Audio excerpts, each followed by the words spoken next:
మనం 3 సార్లు ఓం అని ఓంకారం చదివి పాడటం అన్నమాట. ఓ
ఓం సహనా భవతు సహనౌ భునత్తు సహ వీర్యం కరవావహై తేజస్వినావధీతమస్తు మా విద్విషావహై. ఓం శాంతి శాంతి శాంతి. సమస్తజనకల్యాణే నిరతం కరుణామయం నమామి చిన్మయం దేవం సద్గురుం బ్రహ్మవిద్వరం సద్గురుం బ్రహ్మవిద్వరం. హరి ఓం. మన లాస్ట్ క్లాస్కు ఈ క్లాస్ మధ్య దాదాపు 2 నెలల తేడా వచ్చింది, గ్యాప్ వచ్చింది. మన పోయిన క్లాస్ నవంబర్ 12 చేసాము, ఇప్పుడు జనవరి 7. అందువల్ల మనం ఏం చదువుతున్నామని కొంచెం గుర్తు తెచ్చుకోవాలి.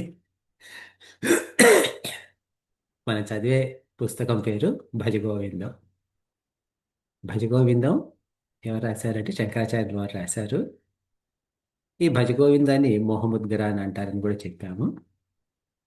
చెప్పిన తర్వాత ఇది ఇందులో 2 భాగాలుగా ఉన్నాయని కూడా అనుకున్నాం. ఒకటి ద్వాదశ మంజరికా స్తోత్రం, మొదటి 13 శ్లోకాలు. మొదటి శ్లోకం భజగోవిందం శ్లోకం పల్లవిలాగా అనుకుంటే, ఆ తర్వాత 12 చరణాలుగా అనుకుంటే ఈ ద్వాదశ మంజరికా స్తోత్రం అయింది. ఈ ద్వాదశ మంజరికా స్తోత్రాన్ని శంకరాచార్య వారు రాసిన తర్వాత ఆయన చెప్పింది విని ఆయన శిష్యులు అందరికీ ఒక ఇన్స్పిరేషన్ వచ్చి వారందరూ తలా ఒక శ్లోకం ఇచ్చారు. అలా వారి వారి ఇచ్చిన శ్లోకాలని చతుర్దశ మంజరికా స్తోత్రం అయింది. 14 శ్లోకాల తర్వాత మళ్ళీ శంకరాచార్యుల వారు వచ్చి 4 శ్లోకాలు కలిపి దాంతో ఈ పుస్తకం సమాప్తి చేశారు. ఇది భజ గోవిందం ఈ ఒక స్ట్రక్చర్, పుస్తకం స్ట్రక్చర్. ఇందులో ఏంటి మా ఈ పుస్తకంలో ఒక ముఖ్య ఉద్దేశం ఏమిటంటే ప్రతిపక్ష భావనను పెంపొందించుకోవాలని. ప్రతిపక్ష భావన అంటే ఏమిటి? నేను బయట ప్రపంచంలో సుఖం కోసం వెతుక్కుంటున్నాను. అయితే నాకు కావలసిన సుఖం నాకు రాగానే లభించినప్పుడు నేను పూర్తిగా ఆనందపడుతున్నానా లేదా? నాకు కావాల్సిన సుఖం నాకు వచ్చినప్పుడు నాకు సంతోషంగానే ఉంది, కానీ ఆ సంతోషం పర్మనెంట్ కాదు. ఆ కోరిక తీరగానే ఇంకో 4 కోరికలు వస్తూ ఉన్నాయి. ఇలా కోరికలు రావడం మూలంగా ఎప్పుడూ నాకు సంపూర్ణ ఆనందం లేదు. అంటే నాకు నేను ఏ సుఖం కోసం అయితే పాకులాడుతూ, ఏ సుఖం కోసం అయితే నేను ఇంత కష్టపడుతున్నానో, ఆ సుఖాలన్నీ కూడా లోపాలతో కూడుకున్నవే. ఇది అర్థం చేసుకోవడం ప్రతిపక్ష భావన. ఇట్లా భజ గోవిందం గోవిందం భజ మూఢమతే సంప్రాప్తే సన్నిహితే కాలే నహి నహి రక్షిత డుక్రం కరణే అని మొదటి శ్లోకంలో శంకరాచార్యుల వారు చదువు అంటే ఈ ఆ, వ్యావహారిక చదువు మీద దాంట్లో ఉన్న లోపాలు చూపించారు. ఏమిటి? ఎంత చదువుకున్నా మనకు అంటే అది భుక్తికి పనికొస్తుంది. భుక్తి అంటే భోజనానికి పనికొస్తుంది. కానీ మనకు మోక్షానికి పనికిరాదు అది అని చెప్పేసి అంటే అందులో ఉన్న లోపం ఏంటని చూపించారు. అలాగే తర్వాత డబ్బులు ఆ, డబ్బు కూడా మనకు భుక్తికి పనికొస్తుంది. కానీ ఆ ఆ తృష్ణ ఎంతకీ మనకు శాంతిని ఇవ్వదు అని చెప్పారు. ఎందుకంటే డబ్బు అది సంపాదించుకోవాలని ఆరాటం. ఎందుకంటే ఎంత సంపాదించినా మనకు ఇంకా కావాలి ఇంకా కావాలని ఉంటుంది. ఆ, ఎప్పుడు మనకు ఆ ఓ, సంపాదించాలనే ఆ ఉద్దేశం వచ్చేసరికి మనకు ఒక్కోసారి అంటే ఆ ఉద్దేశం ఎందుకు వస్తుంది అనేది కూడా ఏంటంటే ఇక మనకు కాళ్ళు చేతులు ఆడనప్పుడు, ఇక మనకంటే ఎవరు ఉద్యోగం ఇవ్వనప్పుడు, మనం ఏ పని చేయలేనప్పుడు అప్పుడు సంపాదించాలి అని ఒక భావం వస్తుంది. ఇలా జీవితంతో పాడు చేసుకుంటున్నాము. అంటే సంపాదించడం తప్పు కాదు. ఆ సంపాదించుకునే టైంలో కూడా మనం మన ఆధ్యాత్మిక ప్రగతి గురించి కూడా ఆలోచించాలి అని చెప్పేసి ఇలా ఆయన అంటే స్త్రీ పురుషుల మధ్య ఉన్న కోరికల గురించి కూడా అందులో ఉన్న లోపాల గురించి మన జీవితం యొక్క ఎంత చిన్నతన దాని గురించి కూడా చెప్తూ ఎన్నో విధాలుగా మనకు అనేక ఆ, రకాలుగా మన జీవితంలో మన బయట దేని గురించి అయితే ఆరాట పడుతున్నామో దేని గురించి అయితే మనం పరిగెత్తుతున్నామో అందులో ఉన్న లోపాలన్నీ ఆయన ఎత్తి చూపించారు. ఎత్తి చూపించడం ఒక వంతు. ఇప్పుడు మరి ఎత్తి చూపించావు ఇవన్నీ తప్పి కరెక్టే, కానీ ఇప్పుడు దీనికి నేనేం చెయ్యాలి అని చెప్పేసి ప్రశ్న అడిగితే దానికి అది కూడా జవాబు చెప్పారు. ఏమిటి? ఈ నేనెవరు? ఈ భార్య ఎవరు? పిల్లలు ఎవరు? ఈ సంసారం ఏమిటి? అని మనం ఆలోచన మొదలు పెట్టుకోవాలి అని చెప్పారు.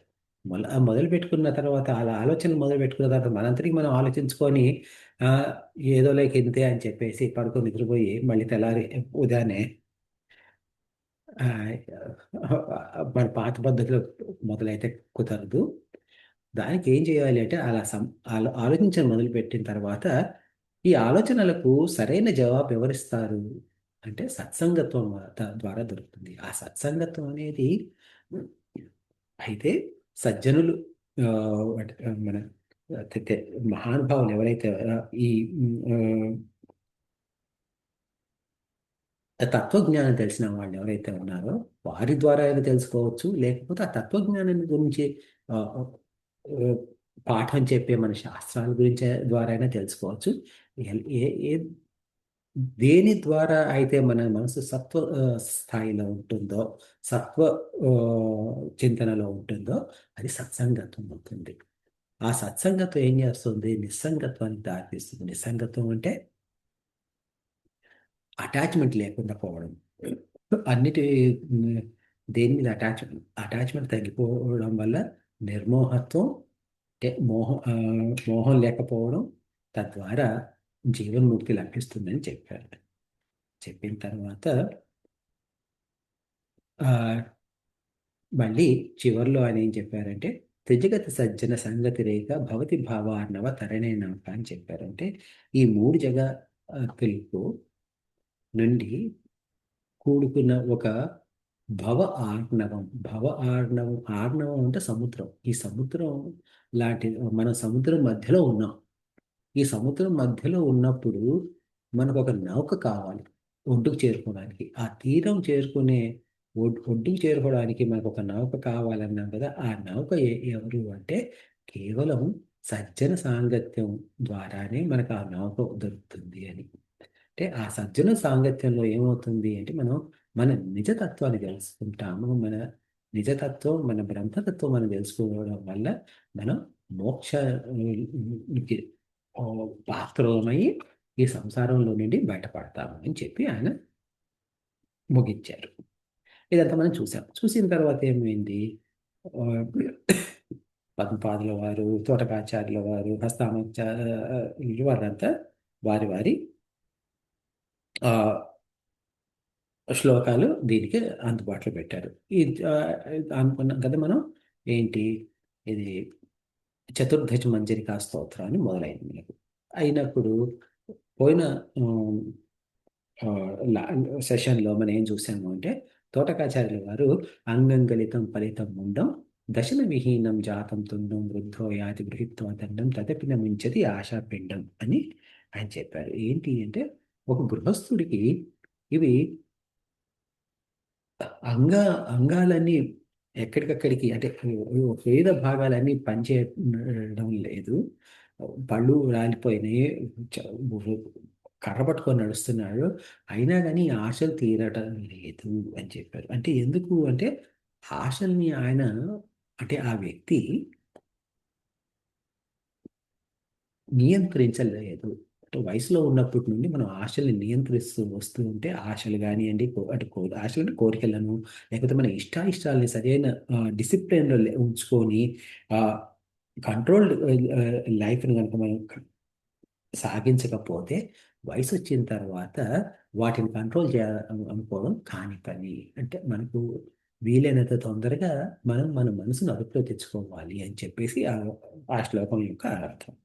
అలాగే హస్తామలకాచార్యుల వారు వారేమన్నారు, అగ్రేవహ్ని పృష్ఠే భాను రాత్రో చుబుక సమర్పిత జాను కరతల భిక్ష స్తటుతల వాస తదపిన ముంచది ఆశాపాశ. ఈ తోటకాచార్యుల వారు గృహస్థుల గురించి చెప్తుంటే, హస్తామలకాచార్యుల వారు స- సన్యాసం చేసిన వారి గురించి చెప్తూ వచ్చారు. ఏమిటి అంటే, నాయన నువ్వు ఆ, అంటే నేను ఇది వదిలేశాను అది వదిలేశాను అని చెప్పేసి అనుకొని కూర్చుంటే సరిపోదు. అగ్నివహిని పుష్పభాను అంటే వెనక ఆ, ఎండబడుతుంది. ఆ, ముందేమో అగ్ని ఉంది, వెనకేమో ఎండబడుతుంది.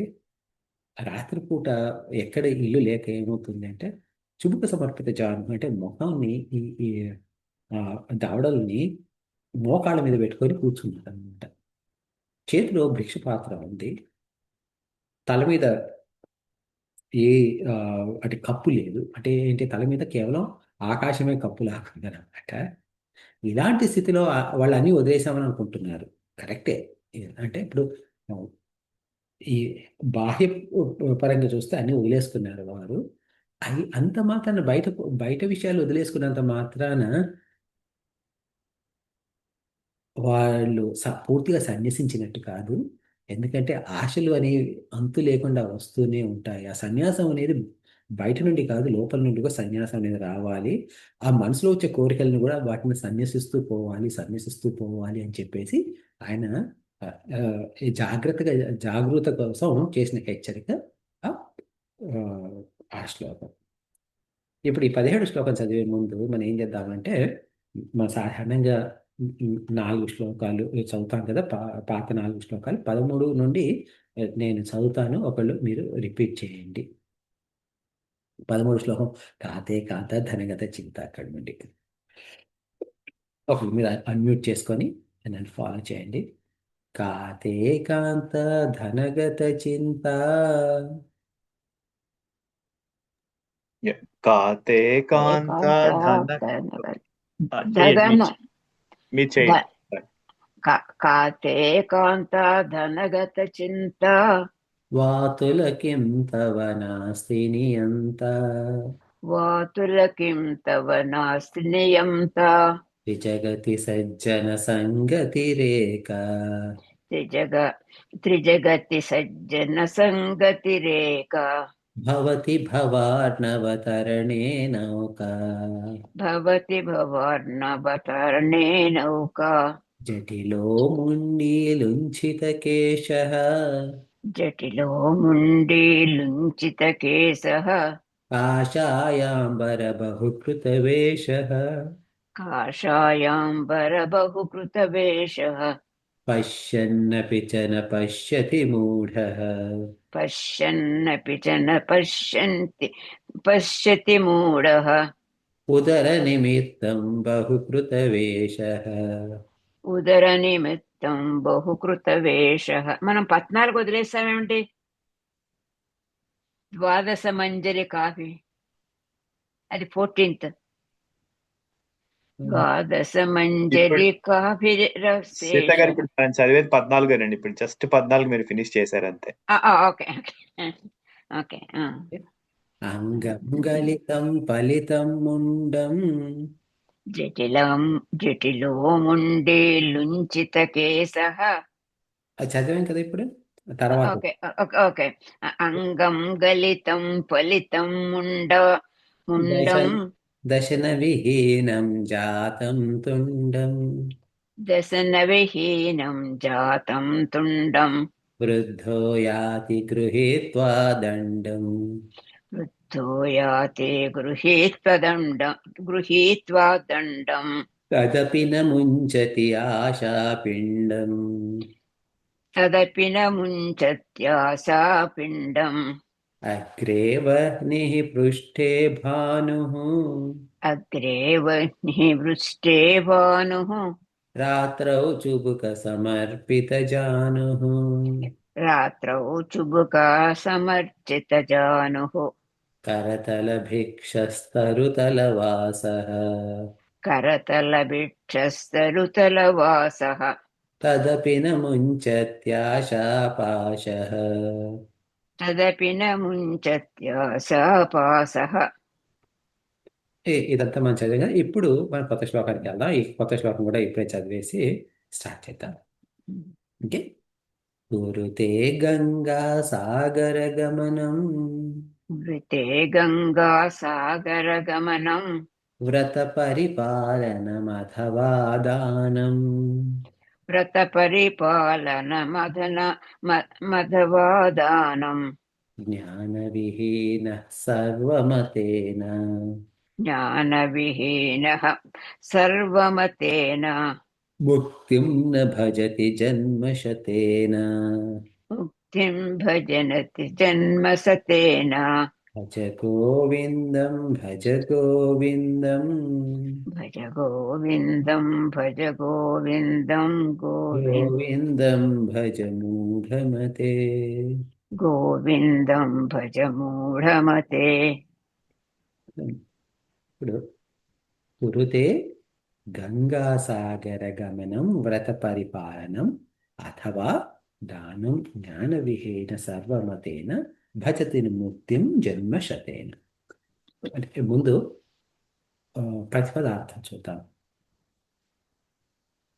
గంగా సాగర గమనం అంటే గంగా గంగా అంటే గంగా అనేది, సాగరము అంటే సముద్రము, గమనం ఈ గంగ చుట్టూ సాగరం చుట్టూ తిరగడం. కుడితే చేయడం అంటే అంటే కొంతమంది ఏం చేస్తారు అంటే ఈ గంగ గంగ చుట్టూ సాగరాల చుట్టూ తిరుగుతారు. వ్రత పరిపాలనం. వ్రత పరిపాలనం అంటే పరిపాలన అంటే చేయడం. ఏంటి? వ్రతాన్ని చేయడం. వ్రతం చేయడమే కానీ ఏంటి? అథవా అథవా అంటే లేక దానం అంటే వ్రతమే చేయండి, దానాలే చేయండి. అంటే మీరు గంగ చుట్టూ తిరగండి, సముద్రం చుట్టూ తిరగండి, లేదా వ్రతమే చేయండి, లేదా దానమే చేయండి. జ్ఞాన విహీన, ఈ జ్ఞానం లేకపోతే సర్వమతేన భజతి ముక్తిం జన్మశతేన. అంటే ఈ సర్వమతేన అంటే అన్ని మతాలు ఏమని చెప్తున్నాయి? అన్ని మతాలు అంటే ఇక్కడ ఆ, బౌద్ధ మతము, జైన మతము అలా కాదు. అంటే మనం మన దీంట్లోనే అద్వైతము, ద్వైతము అలా హైందవంలోనే ఈ సర్వమతేన జ్ఞాన విహీన. జ్ఞానం లేకపోతే ఏం జరుగుతుంది అంటే భజతి న ముక్తిం జన్మశతేన. మనం ఏం చేసినా కానీ ముక్తి దొరకదు. అంటే జన్మశతేన అంటే 100 జన్మలు ఎత్తినా ముక్తి దొరకదు.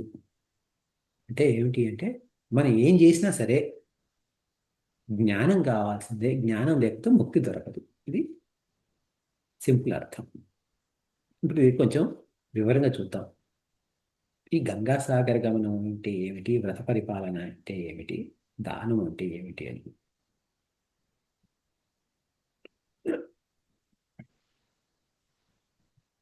గంగా నది హిమాలయాలు గోముఖంలో మొదలై సాగరం, గంగా సాగరం అనే ప్రదేశం ఉంది. ఎక్కడ వెస్ట్ బెంగాల్లో ఇక్కడ ఉంటుంది. ఇది సముద్రంలో కలిసిపోతుంది, బే ఆఫ్ బెంగాల్లో కలిసిపోతుంది. కొంతమంది ఏం చేస్తారంటే ఈ గోముఖం నుండి, గోముఖం కానీ గంగోత్రి కానీ గంగో అక్కడి నుండి మొదలు పెట్టుకొని అలా గంగ గంగ సైడ్లో నడుస్తూ సముద్రం ఈ సముద్రం దాకా వెళ్తారు. దాన్ని గంగా సాగర గమనం అంటారు. ఇంకొక గంగా సాగర గమనంకి ఇంకొక అర్థం కూడా ఉంది. ఏమిటి అంటే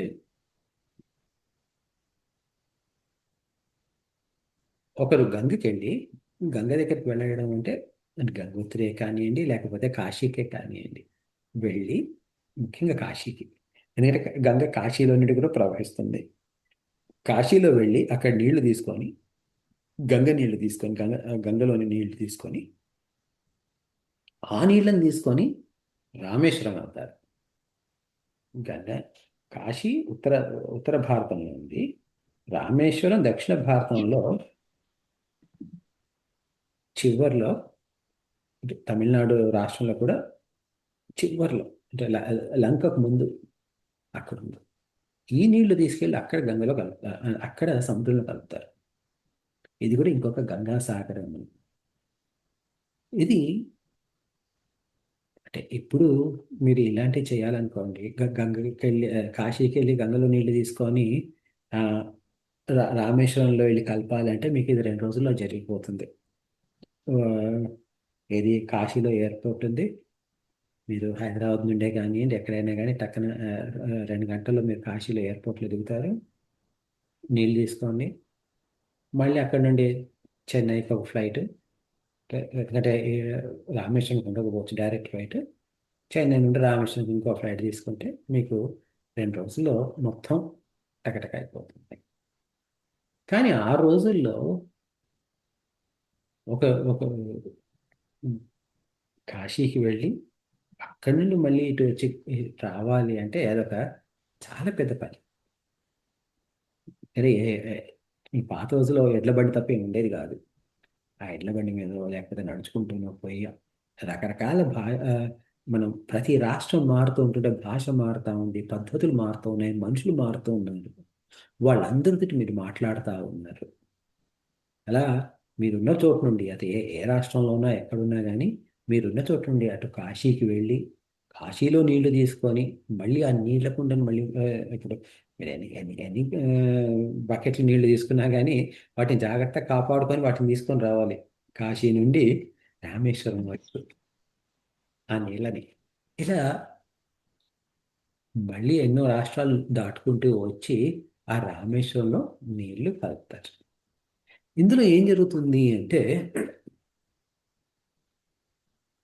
అనేక రకాలైన మనుషులు మీరు కలుస్తూ ఉన్నారు, అనేక భాషలు, ఎన్నో భాషలు మాట్లాడుతున్నారు, ఎన్నో ఎన్నో రకాల వాతావరణాలను చూస్తున్నారు. వీటితో ఏమవుతుంది అంటే మనకు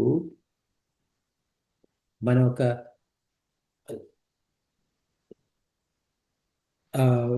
వ్యక్తిత్వ వికాసం జరుగుతుంది. వ్యక్తిత్వ వికాసం అంటే ఏమిటి అంటే సాధారణంగా నేను తెలుగువాడిని అంటే తెలుగువాళ్ళు మనం బెటర్. తమిళియన్లు వాళ్ళంతా తమిళియన్లే కానివ్వండి, కన్నడిగా కానివ్వండి, మరాఠీ కానీ వాళ్ళంతా మనంతా ఇది వాళ్ళకి ఎక్కడిది అని మనకు ఒక భావన ఉంటుంది. అది రాష్ట్రం బేసిస్ మీదైనా కావచ్చు, భాషా ప్రాతిపదిక మీదైనా కావచ్చు, లేక కులం పేరునే కానివ్వండి, మతం పేరునే కానివ్వండి, ఏదో భావంతో మనకు మనమే గొప్ప లేదా అని చెప్పేసి ఒక కుంచిత భావం ఉంటుంది. అంటే కుంచిత భావం అంటే చిన్న భావం ఏంటి, నేనే గొప్ప మిగతా అంతా చిన్న అని. కానీ ఒకసారి మీరు మీ ఊరు దాటి వెళ్ళిన తర్వాత మీ వాళ్ళు ఉండరు. అంటే ఏమంటారంటే భార్యా పిల్లలు పొలిమేర వరకు పనికొస్తారు,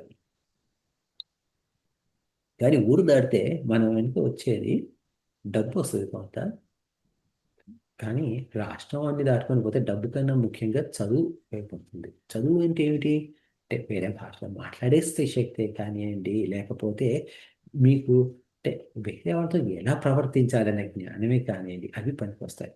అది పనికి వచ్చినప్పుడు మీరు వేరే వాళ్ళతో చేస్తూ ఉంటుంటే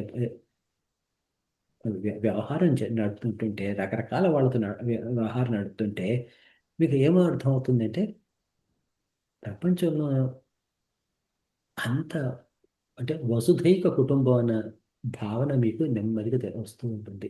ఎందుకంటే వీళ్ళు మనుషులే, వాళ్ళు మనుషులే, వీళ్ళ దగ్గర ఆ, వీళ్ళలోనూ మంచితనం ఉంది, వాటిలోనూ మంచితనం ఉంది. అలాగే అలా ప్రకృతిలో అట్లా పోతూ ఉంటుంటే అంటే ఇప్పుడు మీరు ఒక అలా మీరు అంత ప్రయాణం చేస్తూ ఉంటుంటే ఆ రోజుల్లో దట్టమైన అడవుల్లో నుండి తర్వాత రకరకాల ఉద్యానవనాల్లో నుండి ఎండిపోయిన స్థలాలే కానివ్వండి, కరువు కాటకాలు ఉన్న స్థలాలే కానివ్వండి, అన్ని రకాల చూస్తూ పోతూ ఉంటే ఆ భగవంతుడి యొక్క సృష్టి యొక్క లీలా మహిమ కూడా తెలుస్తూ వస్తుంది. ఇలా చేస్తుంటుంటే ఏమవుతుంది అంటే ఓహో, ప్రపంచం అంటే ఇలా ఉంటుంది అనేది విషయం తెలుస్తుంది. తర్వాత అందరూ అంటే ప్రపంచంలో ఉన్న అన్ని జీవాలను అందరినీ అందరి జీవాలందరినీ కూడా సరైన దృష్టితో సమదృష్టితో చూడటం వస్తుంది. అది ఒక ఉపయోగం. తర్వాత ఎందుకంటే ఇప్పుడు గంగలో స్నానం గొప్పది, సాగర స్నానం చాలా గొప్పది, గంగా సాగరం ఈ రెండు చేయడం ఇంకా గొప్పది. కాకపోతే ఇందులో ఏ- ఈ ప్రయాణంలో మనకు ఎంతో ఆ, వ్యక్తిత్వ వికాసం జరుగుతుంది అనమాట. అందుకని చెప్పేసి ఈ గంగా సాగర గమనం అనేది మనకు మన పెద్దవాళ్ళు చేస్తే చాలా గొప్ప విషయం అని చెప్పేసి చెప్పేవారు. ఇదొకటి. వ్రత పరిపాలన. వ్రతం అంటే ఏమిటి? ఆకులం సత్యనారాయణ వ్రతం ఇవేనే అనుకుంటా, అది వ్రతం. కానీ వ్రతం అంటే ఏమిటి అంటే ఒక తపస్సు లాంటిది. అంటే మీరు వ్రతం చేసినప్పుడు ఏం చేస్తారు? ఈ రోజు ఏదో వ్రతం చేసుకుంటున్నాను కాబట్టి నేను ఆ, ఉమ్, ఏమంటారు దీన్ని, ఉపవాసం ఉంటానంటారు. ఉపవాసం ఉండడం ద్వారా అంటే నేను అంటే ఇంటి పని అంతా చేస్తున్నా కూడా నా దృష్టి మొత్తం భగవంతుడి పైన ఉంది. భగవంతుడి పైన ఉండడం వల్ల నేను భోజనం కానీ బయట అంటే బయట నుండి ఏది నా మనసులోకి ఎక్కనియద్దు. అంటే వ్యావహారిక స్థాయిలో అంటే అది నోటి ద్వారానే కానివ్వండి, బయట విషయాలు చెవులో ద్వారానే కానివ్వండి, బయట ఆ, విషయాలు కళ్ళ ద్వారానే కానివ్వండి, ఎక్కువ రాకూడదు. ఉన్నదంతా నా దృష్టి నా ధ్యాస మొత్తం భగవంతుడి పైన ఉండాలి అనుకోవడం వ్రతం. ఇది వ్రత పరిపాలన. దానం. దానం చేయడం అంటే అది అందరికి తెలిసిందే. ఆ, దానం చేయడంలో గొప్పతనం ఏమిటి అంటే మీరు మీ చేతిలో ఉన్న డబ్బు, అంటే మీ చేతిలో ఉన్న ధనం ఎలా ఎలా సంపాదించారు అంటే కష్టపడి సంపాదించారు. కష్టపడి సంపాదించినప్పుడు ఏమైంది అంటే మీరు ఒక కాజ్కి అంటే ఒక సంస్థకే కానివ్వండి, ఒక వ్యక్తికే కానివ్వండి డబ్బు ఇస్తున్నారు అంటే మీరు ఎన్ని గంటలైతే కష్టపడి ఆ డబ్బు వచ్చిందో అంటే అది 15 రోజుల కష్టమే కావచ్చు, నెల రోజుల కష్టమే కావచ్చు, 6 నెలల కష్టం, సంవత్సరం కష్టము, అంత డబ్బు అంటే అంతసేపు కష్టపడి సంపాదించింది ఆ ఆ వ్యక్తికి లేకపోతే ఆ సంస్థకు వచ్చినప్పుడు ఏమిటి, ఆ జీవితం అంటే అన్ని గంటల జీవితమో అన్ని రోజుల జీవితమో ఆ యొక్క సంస్థ యొక్క కాజ్కి అంటే ఆ సంస్థ దేనైతే ఆ, ఇప్పుడు ఒక ఎగ్జాంపుల్ ఇప్పుడు ఆ, చిన్మయ మిషన్ తీసుకుంటాం. చిన్మయ మిషన్కి ఇచ్చారు అంటే చిన్మయ మిషన్ ఉద్దేశం ఏమిటి? వేదాంతాన్ని ప్రచారం చేయడం చిన్మయ మిషన్ ఉద్దేశం. అప్పుడు ఏంటి అంటే ఇప్పుడు మీది ఒకరోజు సంపాదన చిన్మయ మిషన్కి ఇస్తే ఏంటి, ఒకరోజు మీరు వేదాంతం అందరికీ పంచిపెట్టాలనే ఉద్దేశానికి కృషి చేసినట్టు. అది దానం యొక్క గొప్పతనం. ఇది సరైన దానం చేస్తే అంటే అపాత్ర దానం చేస్తే అది దానం కింద లెక్క రాదు. అపాత్ర దానం అంటే ఇవ ఆ, ఆ, ఇవ్వకూడని వాళ్ళకి ఇస్తే డబ్బులు ఇస్తే అది దానం కిందకి లెక్క రాదు. ఇది ఈ మూడు చెప్పారు కదా. ఈ మూడు ఎందుకు చెప్పారు ఇది అంటే ఇది ఆ, మామూలుగా మీకు భగవద్గీత చదువుకుంటే భగవంతుడు కృష్ణుడు యజ్ఞ దాన తప ఈ మూడు గొప్పతనాన్ని చాలాసార్లు చెప్పుకుంటూ వస్తారు. 18వ అధ్యాయం మోక్ష సన్యాసి యోగంలో దాదాపుగా అంటే దానం ఎలా చేయాలి, యజ్ఞం ఎలా చేయాలి, తపస్సు ఎలా చేయాలి అన్న దాని మీద దాదాపుగా అంటే 10-15 శ్లోకాలు ఉన్నాయి ఈ మూడు విషయాల మీద. ఆయన ఏం చెప్తారంటే యజ్ఞదాన తపస్సు ప్రతి ఒక్కరూ ఎట్టి పరిస్థితిలో చేస్తూనే ఉండాలి అని చెప్పుకుంటూ వస్తారు కృష్ణ భగవానుడు. యజ్ఞదాన తపస్సుకును ఇక్కడ ఇప్పుడు ఇందులో వచ్చిన మూడిటికి ఏంటి సంబంధం అంటే ఈ మూడు కూడా యజ్ఞదాన తపస్సులే. యజ్ఞం అంటే ఏమిటి? మామూలుగా యజ్ఞం అనగానే నలుగురు ఋత్వికులు ఒక మధ్యలో ఒక అగ్ని ఉంటుంది. దాని చుట్టూ 4 వైపుల ఇటుకలు ఉంటాయి. 4 వైపుల ఋత్వికులు కూర్చొని ఉంటున్నారు. అందులో అగ్నిలో వాళ్ళు ఆహుతి పోస్తూ ఉన్నారు. ఇది మనకు యజ్ఞం అనగానే గుర్తొచ్చే ఆ సీన్. కానీ యజ్ఞం అంటే ఏమిటి అంటే ఒక్కరు చేస్తే అయ్యేది కాదు యజ్ఞం. అంటే హవన్ లాంటిది చిన్న చిన్న ఇంట్లో ఒక్కళ్ళు చేసుకునే ఉంటాయి. కానీ యజ్ఞం అంటే యజ్ఞం అనగానే మాత్రం ఒక్కళ్ళు చేసేది కాదు. అది ఎంతో మంది దగ్గర రావాలి. అంటే ఊరంతా కలిసి కానీ చేయలేరు యజ్ఞం అనేది. అంటే ప్రతి ఒక్కరు యజ్ఞంలో ఏమవుతుంది అంటే అది ఒక గొప్ప మంచి తన జరగడం కోసం అని చెప్పేసి యజ్ఞం చేస్తారు. ప్రతి ఒక్కళ్ళు అందులో పాల్గొంటారు. ఊర్లో ఉన్న వాళ్ళందరూ పాల్గొంటారు. పాల్గొన్నప్పుడు వాళ్ళ శక్తి కొలది ఆ యజ్ఞానికి టైం కానివ్వండి, డబ్బులుగా కానివ్వండి, ఏదో ఒకటి ఇస్తారు. ఇచ్చినప్పుడు అదంతా ఆ యజ్ఞాని కోసం ఖర్చు అవుతుంది. యజ్ఞం కోసం ఖర్చు అయినప్పుడు ఆ యజ్ఞ ఫలితం భగవంతుడు అంటే యజ్ఞ ప్రసాదం భగవంతుడికి పోతుంది. యజ్ఞ ఫలితం వచ్చింది అందరికీ వస్తుంది. ఇది ఏమంటాము పైన అర్థం. లోతైన అర్థం ఏమిటి అంటే ఒక పెద్ద అంటే ఒక ఉన్నతమైన ఉద్దేశం కోసం నేను నా యొక్క సంపదను, నా యొక్క టైంను త్యాగం చేస్తున్నాను అనేది యజ్ఞం అంటే త్యాగం. నా యొక్క సంపాదననే కానీ, నా టైంనే కానీ, లేదా రెండింటిని కూడా నేను ఒక ఉన్నతమైన ఆశయం కోసం నేను వీటిని త్యాగం చేస్తున్నాను. త్యాగం చేసినందువల్ల ఏమైంది అంటే ఒక ఫలితం వచ్చింది. ఆ ఫలితం నా ఒక్కడికే కాదు అందరికీ వస్తుంది. అందరికీ వచ్చినప్పుడు దాని ఒక ఫలితం అందరూ అనుభవిస్తారు. ఇలా అందరూ దగ్గరకు వచ్చి చేసిన త్యాగం మూలంగా అందరికీ ఫలితం రావడం ఇది యజ్ఞం.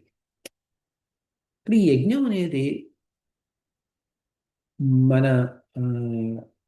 అంటే ఇప్పుడు మామూలుగా ఇప్పుడు చూడండి, మన గవర్నమెంట్కి ట్యాక్స్ కడతాం. గవర్నమెంట్కి ట్యాక్స్ కట్టినప్పుడు నేను కట్టే ట్యాక్స్ వేరు, మీరు కట్టే ట్యాక్స్ వేరు. అందరూ అలా ప్రతి ఒక్కరు మీ ఆదాయాన్ని బట్టి ట్యాక్స్ కట్టుకుంటాం. కొందరు ఎక్కువ, కొందరు తక్కువ.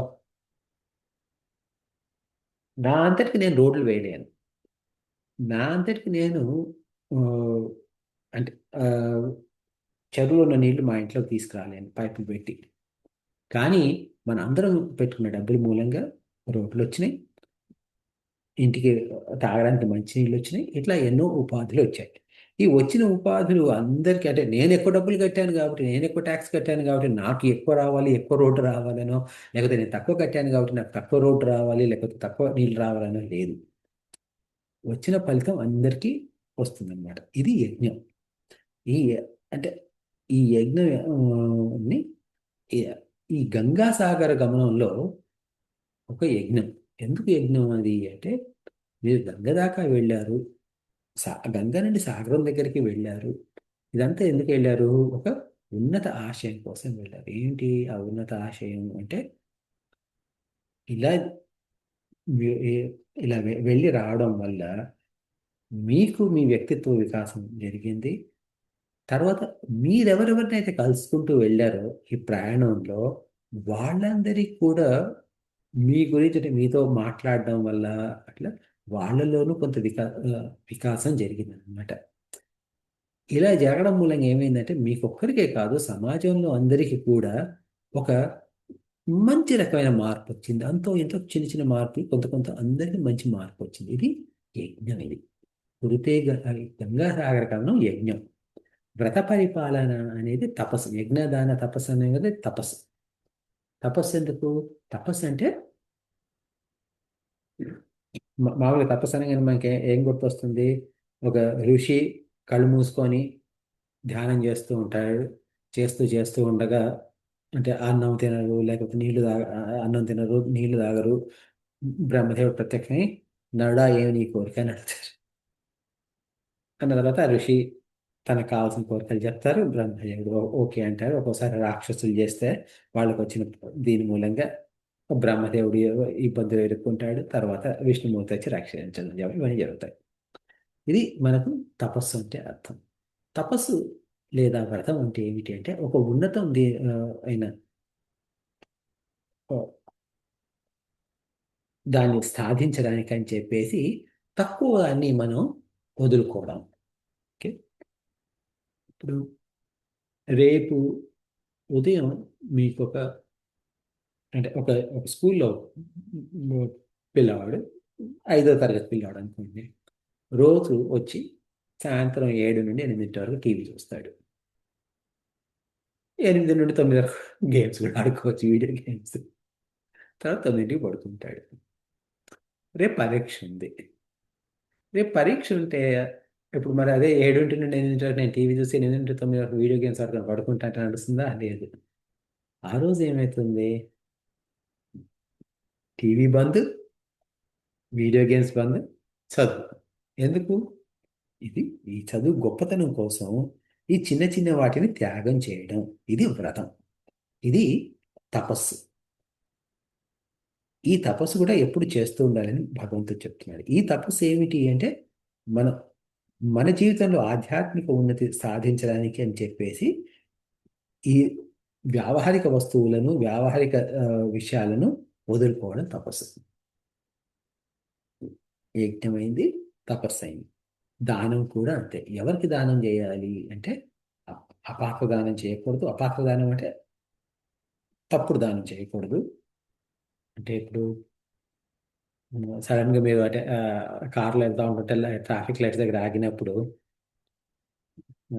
ఎవరో వస్తారు, వచ్చి నాకు ఒక $10 ఇవ్వు అంటే వాళ్ళని చూస్తే అది అంటే చేతిలో సిగరెట్ ఉంటుంది, అదంతా ఉంటుంది. తర్వాత ఇప్పుడు మీరు ఇచ్చే $10 మూలంగా అతను ఏం చేస్తున్నాడో మనకు తెలియదు. ఇప్పుడు మనం ఆ డబ్బులు ఇవ్వడం మూలంగా అతను వెళ్ళి ఇంకో సిగరెట్ లేకపోతే గంజాను అలాంటిది ఏదో కొనుక్కొని తాగాడు అనుకోండి, ఆ పాపం మనకు వస్తుంది. అందుకని చెప్పేసి మనం జాగ్రత్తగా ఉండాలి. ఎవరికి పడితే వాళ్ళకి దానం చేయకూడదు.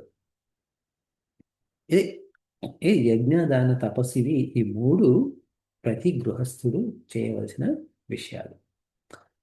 అయితే ఇక్కడ గంగాసాగర గమనం, వ్రత పరిపాలనం, దానం అథవా దానం, దీంతో ఏమవుతుంది అంటే చాలా మంది ఏమనుకుంటారంటే దీంతో మన మన బాధ్యత తీరిపోయింది అని అనుకుంటాం. మనం దానం చేయడం వల్ల కానివ్వండి, లేకపోతే మనం వ్రతం చేయడం వల్ల కానివ్వండి, లేకపోతే ఇలాంటి గంగాసాగర గమనం లాంటి చేయడం వల్ల కానివ్వండి, మన పని అయిపోయింది, దీంతో అయిపోయింది, ఇంతే. ఇంతకన్నా మనం చేయాల్సింది ఏం లేదు. ఆ, అంటే ఇప్పుడు తీర్థయాత్రలకు వెళ్ళాము అనుకోండి. తీర్థయాత్రకి వెళ్ళాము, దర్శనం బాగా జరిగింది. నేను మా తీర్థయాత్రలకు వెళ్ళా అయోధ్య. అయోధ్యలో దర్శనం బాగా జరిగింది. బృందావనంలో దర్శనం బాగా జరిగింది, చక్కగా అయింది, వచ్చేసాను. ఇది ఇది కాదు. ఓకే. అది సరిపోదు అని చెప్పేసి చెప్తారు. తీర్థం అంటే ఏమిటనేది ఇప్పుడు తీర్థయాత్రలకు వెళ్ళినప్పుడు తీర్థం అంటే ఏమిటనేది అర్థం చేసుకోవాలి. ఇప్పుడు మామూలుగా మనం పుణ్యక్షేత్రాలని మనం పుణ్యతీర్థం అని కూడా అంటాం. తీర్థం ఇప్పుడు మామూలుగా మనం శంకుల నుండి పోసిన నీళ్ళని మనం తీర్థంగా తాగుతాం గుళ్ళ. తీర్థం అంటే అర్థం ఏమిటి? ఒక నది ఇలా పైనుండి కిందకి వస్తూ ఉంటుంది. వస్తున్నప్పుడు ఏమవుతుంది, ఒక్కో చోట ఏమవుతుందంటే ఈ వచ్చే నీరు ఇలా వచ్చేది, అంటే సముద్రం కోసం వెళ్ళేదా దీంట్లో ఒక్కో చోట అది కొంచెం వెనక్కి తిరుగుతుంది ఇట్లా. ఆ తిరిగినప్పుడు, ఆ వెనక్కి తిరిగినప్పుడు అది తీర్థం అన్నారు. ఓకే, నది ప్రవాహం ఉన్నట్టుండి అక్కడక్కడ వెనక్కి తిరుగుతుంది. ఏది? సోర్స్ వైపు. అంటే అది ఎటు నుండి వచ్చిందో అటువైపు తిరుగుతుంది. తిరిగినప్పుడు దాన్ని తీర్థం అన్నాం. గొప్ప గొప్ప మహాత్ములు ఏం చేశారు అంటే అలా తీర్థం, ఆ, అలాంటి చోట్ల ఎక్కడైతే నది ఇలా వెనక్కి తిరుగుతుందో వాటిని తీర్థం అని చెప్పేసి అక్కడికి వచ్చి వాళ్ళు తపస్సు చేయడం మొదలుపెట్టారు. మహానుభావులు అంటే సాధు పురుషులు. ఎందుకు వాళ్ళు అలా తపస్సు, ఆ స్థలంలో ఎందుకు తపస్సు చేయడం మొదలుపెట్టారు అంటే, ఎలా అయితే పైనుండి కిందికి వచ్చే, అంటే ఇప్పుడు మామూలుగా మన నదులని ఉన్నత శిఖరాల నుండి కిందికి వస్తూ ఉన్నాయి. అంటే ఇప్పుడు గంగా అనుకోండి, గంగోత్రి లో నుండి వస్తుంది. యమున అంటే యమునోత్రి నుండి వస్తుంది. ఇలా ఎక్కడెక్కడుండో ఉన్నత శిఖరాల నుండి వచ్చే నీరు, ఆ నది అలా వెనక్కి తిరిగి వెనక్కి వెళ్ళాలని అనుకుంది అంటే ఏమిటి? అలాగే నా మనసు కూడా బ్రహ్మతత్వం నుండి వచ్చి ఇలా లోకం వైపు వెళ్ళిపోతుంది. కానీ ఇక్కడ వెనక్కి తిరిగి బ్రహ్మతత్వానికి వెళ్ళిపోవడానికి అవకాశం ఉంది ఇక్కడ అని చెప్పేసి ఆ మహాత్ములు అక్కడ తపస్సు చేసుకోవడం మొదలుపెట్టారు. అలా తపస్సు చేసుకోవడం మొదలు పెట్టేసరికి ఏమైంది? ఆ స్థలానికి విలువ పెరిగింది. ఆ స్థలంలో విలువ పెరగడం వల్ల అక్కడ గుడులు వచ్చాయి, గుడులు గోపురాలు వచ్చాయి. ఇప్పుడు తీర్థయాత్ర అంటే ఏం చేయాలి అంటే మనం వెళ్ళి ఇప్పుడు ఆ, ఏం చేస్తాం, మనం వెళ్తాం, అయోధ్య కానివ్వండి, లేకపోతే బృందావనం కానీ, తిరుపతి కానివ్వండి, వెళ్తాం, గుళ్ళో దర్శనం చేసుకుంటాం. దర్శనం నుండి బయటికి రాగానే మళ్ళీ మన ఆ, ఆ, అయితే అది ఫ్లైటో ట్రైనో బస్సో ఎక్కేసి వాపస్ ఇంటికి వస్తాం. అలా చేయడం వల్ల ఫలితం ఉంటుంది, లేదని కాదు. కానీ పుణ్యతీర్థ ఆ, తీర్థయాత్ర అంటే ఏమిటి అంటే అక్కడికి వెళ్ళి భగవద్ దర్శనం చేసుకోవడమే కాదు, అక్కడున్న మహానుభావుల్ని కలుసుకొని వారి సత్సంగాలు విని వారి దగ్గర నుండి విషయాలు నేర్చుకొని ఆ విషయాల్ని అమలుపరచడం, అది తీర్థయాత్ర యొక్క లక్షణం. అప్పుడు ఏమవుతుంది? ఆ తీర్థయాత్ర సఫలమవుతుంది. ఆ తీర్థయాత్రలో మీకు ఏమొస్తుంది? జ్ఞానం వచ్చింది. ఓకే, ఆ జ్ఞానం వచ్చినప్పుడు ఏమవుతుంది? ఆ జ్ఞానం మనకు ముక్తికి దారితీస్తుంది. కానీ నేను వెళ్ళి తీర్థయాత్ర చేసుకున్నాను, నేను వెళ్ళాను, దర్శనం బాగా జరిగింది, నేను అక్కడ అది ఆ, నాకు అక్కడ రష్ బాగా ఉంటే ఒక ఆ, అక్కడ ఒక ప్రీస్ట్కు, బ్రాహ్మడికి 2,000 రూపాయలు ఇస్తే వాళ్ళు నన్ను అంటే సైడ్ నుండి తీసుకెళ్లారు, దర్శనం చేయించారు. అక్కడ 2 నిమిషాలు నిలబెట్టారు నన్ను భగవంతుడి ముందు. తర్వాత వచ్చేసాం, కానీ చాలా బాగా జరిగింది. అది ఏమిటంటే జ్ఞాన విహీన, అంటే జ్ఞానం లేని ప్రయాణం అన్నమాట. వ్రత పరిపాలన కూడా అంతే. ఏమవుతుంది? నేను వ్రతం చేసుకుంటున్నాను, ఈ వ్రతం చేసుకుంటున్నాను, ఆ వ్రతం చేసుకుంటున్నా అంటే అంటే అది నేను ఉపవాసం ఉంటున్నాను. ఈ ఉపవాసంలో ఈ పూట నేను అన్నం తినకూడదు. అన్నం తినకూడదు కాబట్టి నేను ఆ, ఆ, ఏంటిది, ఆ, ఇప్పుడు మామూలు మరాఠీ వాళ్ళు అయితేనేమో ఇది చేసుకుంటారు, ఏది, ఆ, కిచిడి, సాబుదానా కిచిడి అంటే ఈ ఆ, సాబుదానా ఏమంటారు తెలుగులో? సగ్గుబియ్యం. ఆ? సగ్గుబియ్యం. సగ్గుబియ్యం, థ్యాంక్ యూ. సగ్గుబియ్యం కిచిడి చేసుకుంటారు, తింటారు. లేకపోతే ఆ, ఆ, రెండు మూడు అరటి పండ్లును, రెండు మూడు ఆ, ఆ, ఆ, అది ఆరెంజెస్ అవన్నీ తినేసి చేసుకుంటాము. అంటే అది ఉపవాసం కాదు, అది వ్రతం కాదు. ఉపవాసం అంటే అంటే దగ్గర, వాసము అంటే జీవించడం, దగ్గరగా జీవించడం అంటే ఏది? భగవంతుడి దగ్గరగా జీవించడం. అంటే భగవంతుడికి ముందు కూర్చున్నా నేను, నాకు భగవంతుడికి మధ్య ఎవరూ లేరు, మిగతా ప్రపంచం అంతా నా వెనక ఉంది. అంటే అవంతా నేను వెనక వదిలిపెట్టి నేను భగవంతుడి కోసం వచ్చాను. ఆ భావంతో ఉండి ఆ రోజంతా ఆ భావంతో ఉండి ఆ భావంలోనే భగవంతుని ఆలోచిస్తూ భగవంతుడి గురించి ఆలోచిస్తూ భగవత్ తత్వం గురించి ఆలోచిస్తూ భగవంతుడికి నాకు మధ్య ఏం సంబంధం ఉన్న సంబంధం ఏమిటి, నేనెవరు భగవంతుడు ఎవరు, నాకు భగవంతుడికి ఉన్న సంబంధం ఏంటి అని ఆలోచిస్తూ ఉంటే ఏమవుతుందంటే అది జ్ఞానంతో కూడుకున్న వ్రతం అవుతుంది. అప్పుడు అది ముక్తికి దారితీస్తుంది. అలా చేయకపోతే అది జ్ఞానవిహీనమైన వ్రతం. అది ఏ ముక్తికి దారి తీయదు. అలాగే దానమైనా కానీ బా ఏదో వాళ్ళు వచ్చి ఆ సంస్థ వాళ్ళు వచ్చారు, ఆ సాయిబాబా సమితి వాళ్ళు వచ్చి ప్రాణం తీశారు, తీస్తే కదా నాకు కదా వాళ్ళ వాళ్ళ ఇది తట్టుకోలేక $100 ఇచ్చాను. $100 వాళ్ళ ముఖం మీద కొట్టి వెళ్ళిపోయారు అబ్బాయికి. ఇంకొక 6 నెలలు మళ్ళీ నా దగ్గరికి రారు. అట్లా అనుకున్నారనుకోండి, అది దానం కింద లెక్క కాదు. అది మీరు ఇచ్చే డబ్బులు ఇచ్చారే కానీ ఆ అది దాని విలువ ఉండదు. దానం అంటే ఏమిటి అంటే నా కష్టార్జితం ఇవ్వాలి ఒకటి. రెండోది ఏంటి, ఎంత ఇవ్వాలి అనేది కూడా ఇంపార్టెంట్. ఇప్పుడు నా సంపాదన $1,00,000 అనుకోండి, $10 నేను ఇచ్చాను అనుకోండి, అది దానం కింద లెక్క కాదు. ఎ- ఎప్పుడైతే నేను ఇచ్చిన అమౌంట్ ఎంతైతే ఉందో దాని మూలంగా నాకు కొద్దో గొప్ప ఆర్థిక కష్టాలు వస్తాయి. అంటే ఓహో, ఈ నెల నేను మ్, ఈ సంస్థ వాళ్ళకి నేను ఇంత డబ్బులు ఇవ్వడం మూలంగా కొంచెం ఆ, నా ఆర్థిక పరిస్థితి టైట్గా ఉంది. కాబట్టి నేను మామూలు ఖర్చుల్లో కొంచెం ఈ ఖర్చులు కొంచెం తగ్గించుకోవాలి, ఆ ఖర్చులు కొంచెం తగ్గించుకోవాలని ఆ స్థాయిలో మనం దానం చేస్తే అప్పుడు ఆ దానం ఒక ఫలం ఉంటుంది. ఎందుకు అంటే ఈ దానం చేయడం వల్ల నేను ఎప్పుడైతే ఆర్థిక ఇబ్బందులు కొంచెం చిన్న చిన్న ఆర్థిక ఇబ్బందులు ఓకే ఎదుర్కొంటున్నానో, అలా ఉంటే ఏమిటి అంటే అది ఆ దానం యొక్క ఫలితం అన్నమాట. అంటే అప్పుడు ఆ దానం యొక్క సార్థకత జరుగుతుంది, లేకపోతే దానం కిందకి లెక్క రాదు. ఇట్లా ఇది ఆ, ఎందుకు అంటే మీరు ఆ దానం ఒక ఒక దీనికి దానికి ఎందుకంత ఇది అంటే దాని మూలంగా మీరు ఆ సంస్థ గురించి, ఆ సంస్థ ఆశయాల గురించి, ఆ ఆశయం ఎప్పుడైతే నెరవేరుతుందో దాంట్లో మీరు ఒక భాగంగా ఫీల్ అవుతారు. కాబట్టి దాని మూలంగా ఏమవుతుందంటే మీకు ఒక సంతోషము, ఆనందము లభిస్తుంది. ఓహో, ఈ మంచి పని చేయడం మూలంగా నేను చేయడం వల్ల ఎవరో సుఖపడ్డారు, ఎవరో లాభపడ్డారు, ఎవరో ఇంకా కొంచెం ఉన్నతికి చేరుకున్నారు. దా దానికి భగవంతుడి ఆ, వా- వా- ఎవరైతే లాభపడ్డారో వాళ్ళు భగవంతుడి సృష్టియే, నేను భగవంతుడి సృష్టియే.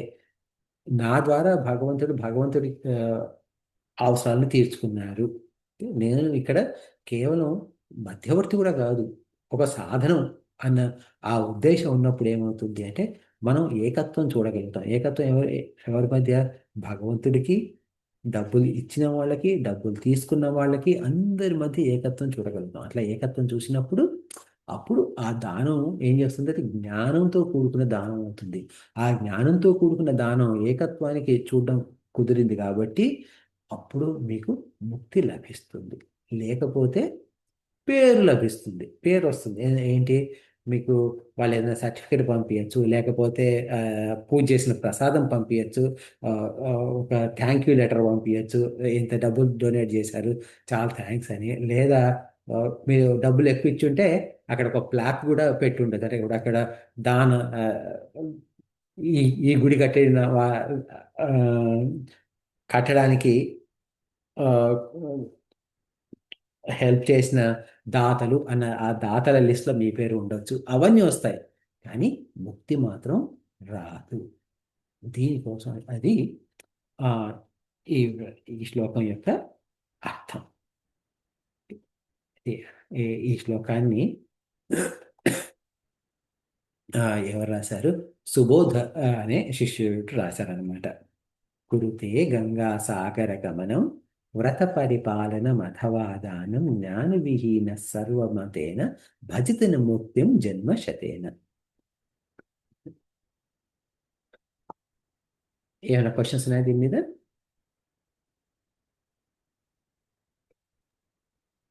ఏం లేవా? గుడ్. సరే, ఆ, తర్వాత శ్లోకానికి వెళ్దాం. ఒకళ్ళు మీరు మ్యూట్ నుండి బయటకు వచ్చి అన్మ్యూట్ చేసుకొని నాకు రిపీట్ చేయండి. సురమందిరతరుమూల నివాస సురమందిరతరుమూలనివాసः శయ్యాభూతలమజినం వాసః శయ్యాభూతలమజినం వాసः సర్వపరిగ్రహ భోగత్యాగః సర్వపరిగ్రహ భోగత్యాగः కస్య సుఖం న కరోతి విరాగః కస్య సుఖం న కరోతి విరాగः భజ గోవిందం భజ గోవిందం భజ గోవిందం భజ గోవిందం గోవిందం భజ మూఢమతే. గోవిందం భజ మూఢమతే. ఈ శ్లోకాన్ని సురేశ్వరాచార్యులు వారు రాశారు. సుర మందిర, సుర మందిరం అంటే భగవంతుడి గుడి. సుర అంటే ఆ, సురుడు అంటే దేవుడు, మందిరం అంటే గుడి. తరు మూల నివాస, తరు అంటే చెట్టు, తరు మూల, మూలం అంటే చెట్టు మొదట్లో, నివాస అంటే ఇక్కడ ఒక ఆ, ఈ శ్లోకంలో ఒక పెయింటింగ్ లాగా ఈ శ్లోకం ఒక పెయింటింగ్ లాగా అనుకోండి. ఏమిటి? ఒక గుడి ఉంది, ఆ గుడి ముందు ఒక చెట్టు ఉంది, ఆ చెట్టు కింద ఒకళ్ళు నివసిస్తున్నారు. శయ్యా భూతలం, అక్కడ ఆ చెట్టు కింద నివసించే వారికి శయ్య, శయ్య అంటే మంచం. మంచం ఏమిటి అంటే పడుకునే ఏమిటి అంటే భూతలం. భూతలం అంటే భూమి, భూమి యొక్క అంటే ఏంటి అంటే నేల మీద పడుకుంటారు వారు. ఈ చెట్టు కింద నేల మీద పడుకుంటారు వారు. అజినం వాస. ఓకే, అజినం అంటే ఏమిటి అంటే ఇది మన డీర్, డీర్ అంటే లేడీ, జింక, జింక. ఓకే, వాస అంటే వారు ఆ జింక చర్మాన్ని కప్పుకున్నారు, అంటే బట్టల కింద. సర్వ పరిగ్రహ భోగ త్యాగ అంటే వారి యొక్క ఏవైతే సంపద, ఆస్తులు ఏవి ఉన్నాయో, ఆ భోగాలు ఏవైతే ఉన్నాయో అవన్నిటినీ త్యాగం చేశారు. అంటే ఈ త్యాగం ఎలా చేశారు అంటే మానసికంగా కూడా త్యాగం చేశారు. కేవలం ఇచ్చేసి, ఇప్పుడు మామూలుగా మనం ఒక్కోసారి ఇచ్చేసిన తర్వాత అయ్యో ఎందుకు ఇచ్చేసామని బాధపడతాం. అలాంటిది ఏమీ లేదు, మొత్తానికి త్యాగం చేశారు. కస్య సుఖం న కరోతి విరాగ. అలాంటి విరాగ అంటే అలాంటి విరాగి, అంటే విరాగి అంటే వైరాగికి, అంటే ఎవరికైతే ఎలాంటి విరాగము అంటే, రాగము అంటే కోరిక అంటే ఇష్టం, విరాగం అంటే అయిష్టం అని కాదు, ఇష్టానికి ఒక మెట్టు పైన ఉన్నారనమాట. అంటే ఇష్టాలంటూ ఏమీ లేవు, రాగద్వేషాలంటూ ఏమీ లేవు అన్నమాట. అలాంటి వైరాగ్యం ఉంది. అలాంటి వారికి కస్య సుఖం న కరోతి, అలాంటి వారికి లేని సుఖం అంటే అంటూ ఏముంది అని చెప్పేసి ఈ శ్లోకం అర్థం. అంటే ఎవరైతే అన్నిటిని వదులుకుంటారో, ఏది ఇది నాది కాదు అంటే దేది కూడా ఇది నాది నాది అనుకోరో, వారికి లేని సుఖం ఏముంది అని. ఇది ఈ శ్లోకం యొక్క ఆ, పై పై అర్థం. ఇప్పుడు అంటే ఇంతకుముందు శ్లోకంలో ఏం చేసాం? హస్తామలకాచార్యుల వారి శ్లోకంలో అగ్రే వహ్ని పృష్ఠే భానుః రాత్రౌ చ దుఃఖ సమర్పిత జానుః కరతల భిక్షస్తరుతల వాసః తదపి న ముంచత్యాశాపాశః.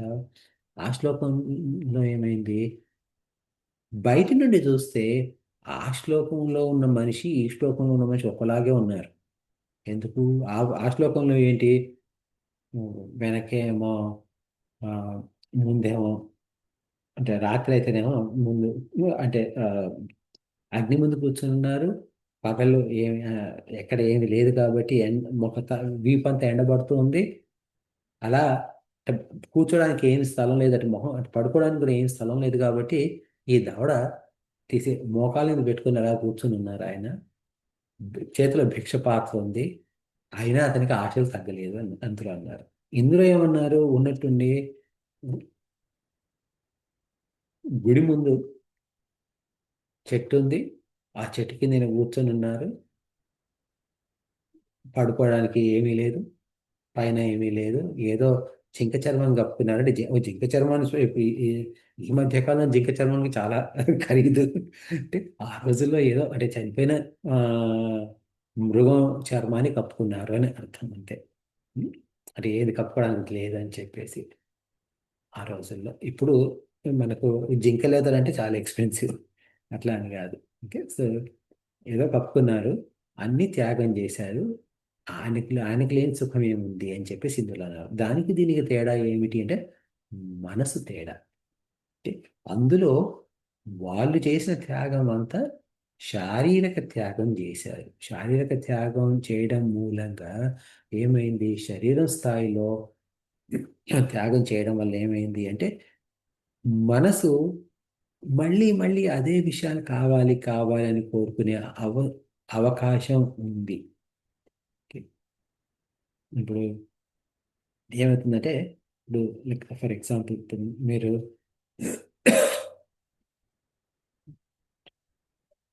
ఆ,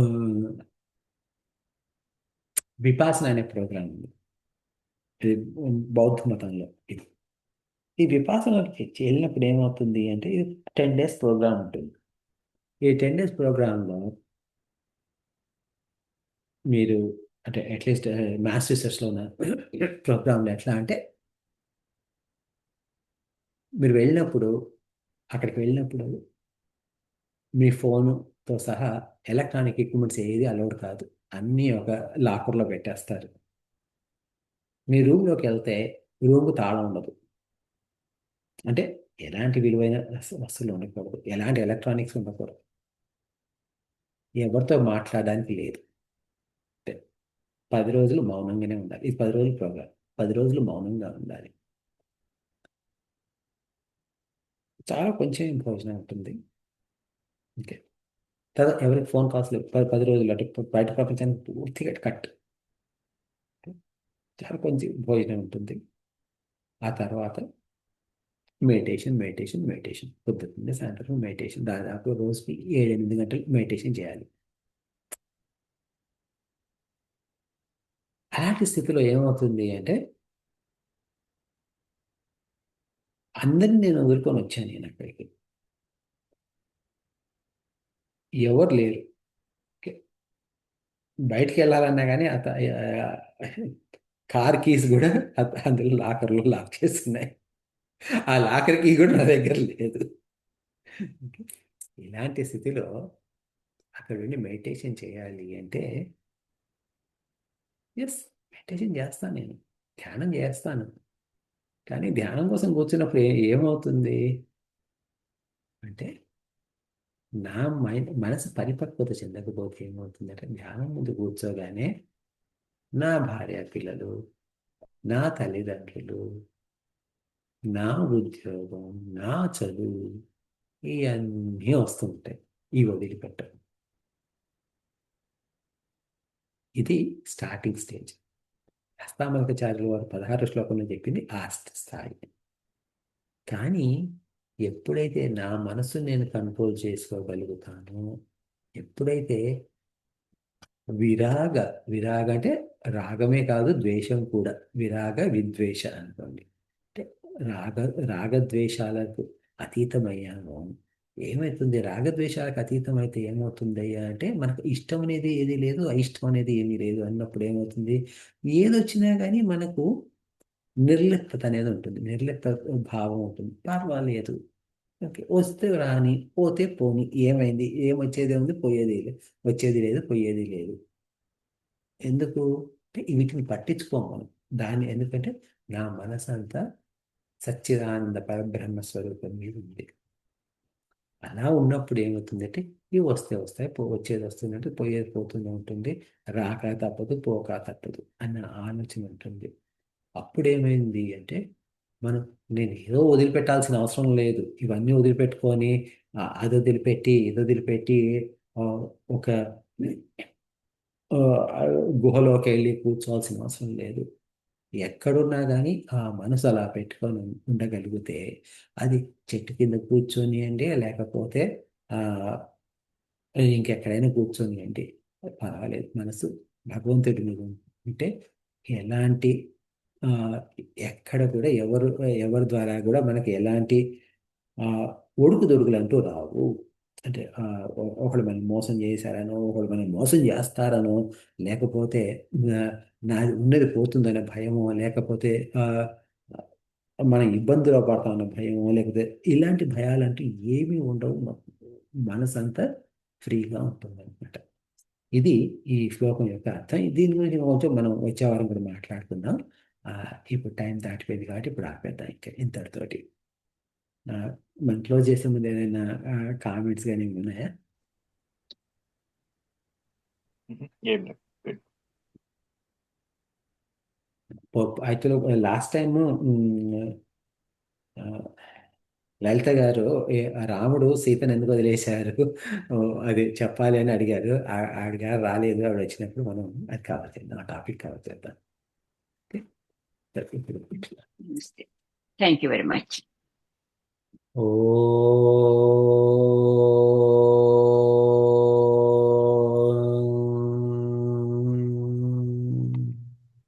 పూర్ణమదః పూర్ణమిదం పూర్ణాత్ పూర్ణముదచ్యతే పూర్ణస్య పూర్ణమాదాయ పూర్ణమేవావశిష్యతే. ఓం శాంతి శాంతి శాంతి. హరి ఓం శ్రీ గురుభ్యో నమః. హరి ఓం. థ్యాంక్స్ అండి, మళ్ళీ వచ్చే వారం కలుద్దాము. హరి ఓం. హరి ఓం బాబా. గుడ్ నైట్ సీత గారు. బాయ్. రైట్ అండి.